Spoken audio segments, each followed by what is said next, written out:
ሰው አይቶ ይሄ ሰው ሙስሊም ነው አይለኝ፣ ይሄ ሰው ሙስሊም ነው አይለኝ፣ ይሄ ሰው ኦርቶዶክስ ነው ይለኛል። በማህተቤ ማለት ነው።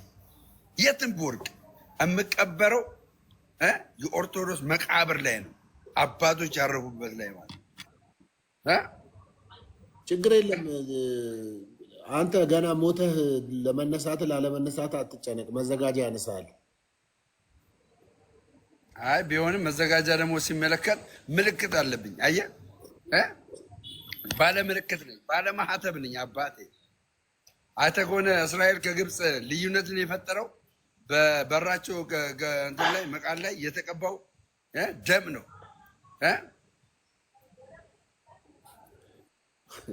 እኔ የሚገርመኝ ደምረው ማህተም ማድረግ የጀመሩት ሰው ራሱ ወይም የጀመሩት ቤተክርስቲያኗ ላይ ይሄንን የጀመሩት ራሱ እንዳንተ አያወሩም።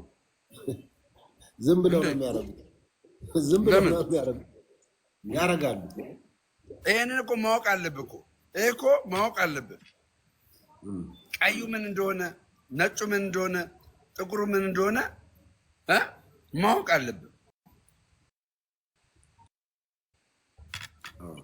አሁን ዘምር 3,000 ገብተናል። ዘምር እንዴ! ፍርፍሩን እየበላኸው ነው። ፍርፍሩ እየበላህ ነው። አንተ እንዴት ነው ማለት?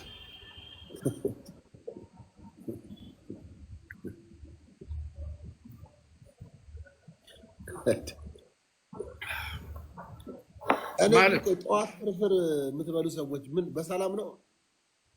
እኔ በጣም ደስ ነው የሚለኝ። እኔ ምን ምላስ ሰንበርና ኩላሊት ምናምን የምበላ ልጅ ነኝ። ግን ያው ዘምራ ድራፍት አትበሉ እናንተ። ደግሞ ስንት ጊዜ አሳየው። እኔ ጴንጤ ያለው በግለር እወዳለሁ፣ በግለር ነው የምጠጣው።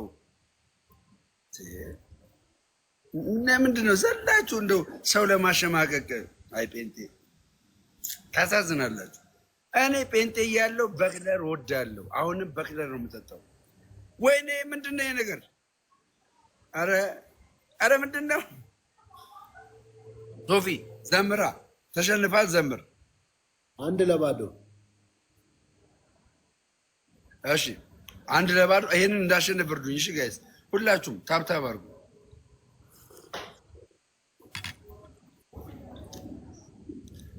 እስቲ አሁን ኦርቶዶክስ ሆነሃል። ብዙዎች ይጠራጠሩሃል፣ ይመለሳል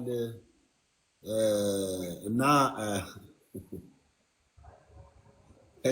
አንድ ጥያቄ መጥቶልሃል። እንግዲህ በጣም ድንቅ ከሆነ ሰው ነው የመጣልህ። ከከሌ ነው አልልም። በኋላ ካየህ ያው አባታችን ያዕቆብ ዘአልበረዲን የተባለ አባት ታውቀዋለህ ወይ? ማህተብ ያስጀመረ አባት ነው። አይደለም አያውቁም። ሰውየው ራሱ አያውቁም እኮ። እሺ ማን ነው? እሺ አልነግርም። ማህተብ ማን እንዳጀመረ አልነግርም። ካላወቅህ እኮ አላውቅም ነው። ችግር የለውም እኮ ኖርማል ነው። ለምን እንደተጀመረ ክርስቲያኖች ለምን መለየት እንደነበረባቸው ከምን መለየት እንደነበረባቸው ያስተመረ ንጉስ አለ። አይ ያስተመረ ንጉስ ያዕቆብ ዘአልበረዲን ማን ናቸው? እሱን አጎቴን ጠይቀዋለሁ። አይ አይደለም እንግዲህ ጥያቄ መልስ ባግባው። ማን ናቸው ነው? ካላወቃቸው አላቃቸውም በል። ትልቅ አባት ናቸው። እኔን ስታየኝ ቆይ እኔ እኮ ምን ነኝ?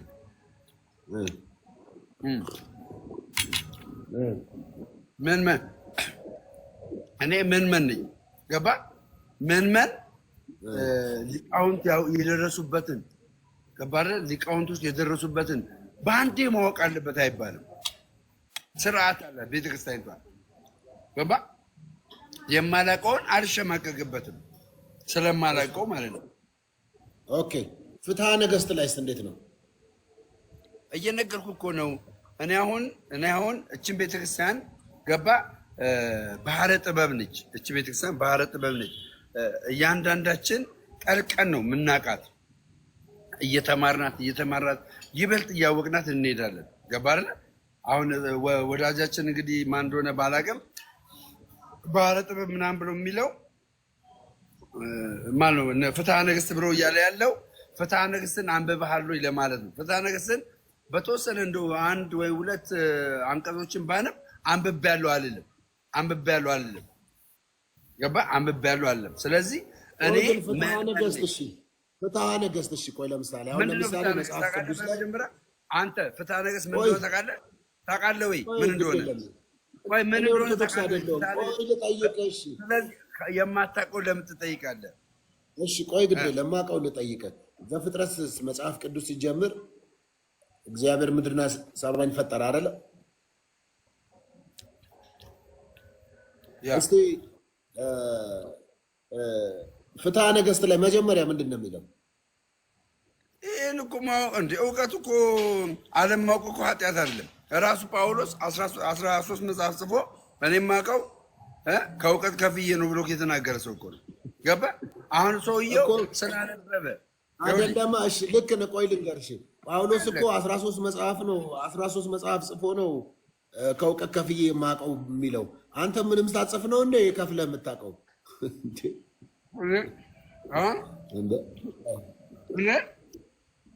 ለምሳሌ በኢትዮጵያ ኦርቶዶክስ ተዋሕዶ ቤተክርስቲያን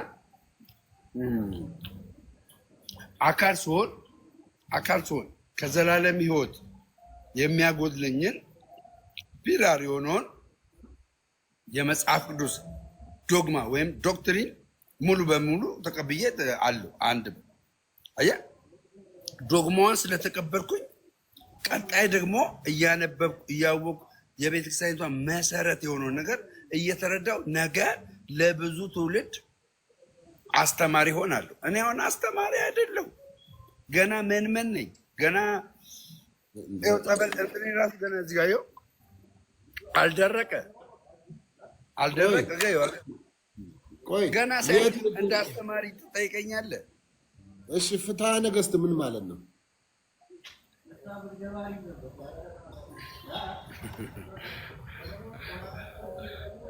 እንዴ አልተሸነፈም ጋይስ።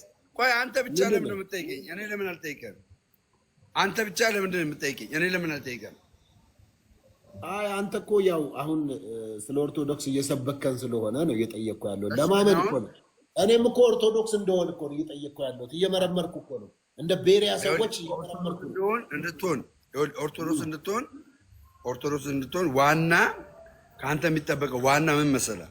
ዋና መጽሐፍ ቅዱስ ላይ ያለውን እውነት እንድታውቅ ነው። ዋና ማለት ኦርቶዶክስ ተዋሕዶ ቤተክርስቲያን መሰረቷ ወይም ደግሞ ዶግማ በመጽሐፍ ቅዱስ ያለ ነው። ከመጽሐፍ ቅዱስ ውጭ ዶግማ የላትም። ገባ? ዶግማ የላትም። ቆይ እሺ፣ በጣም ብዙ ጊዜ ነው ዶግማ እንደ አራኔ እያየው ደሜ ምን ሆነ ነው? ምን ችግር አለ? ይኸው በክለር እኮ ነው። ይኸው በክለር ነው። ምን ችግር አለው? ምን ችግር አለ? በክለር ነው።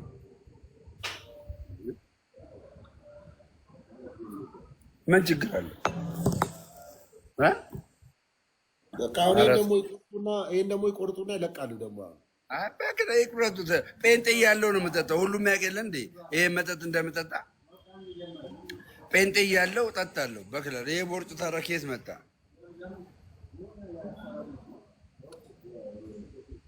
በቃ እሺ፣ የምቆርጡ ሰዎች አርቲስት የኔን ቪዲዮ ለብቻ አድርጉት።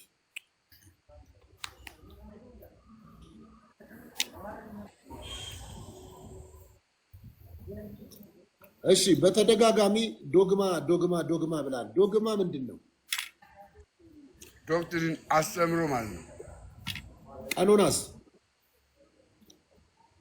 ቀኖና ማለት ደግሞ የአንድ የቤተክርስቲያን አዋልድ መጽሐፍቶች የሚካተቱበት እምነትን የምታጠነክርበት መጽሐፍቶች ያሉበት ነው።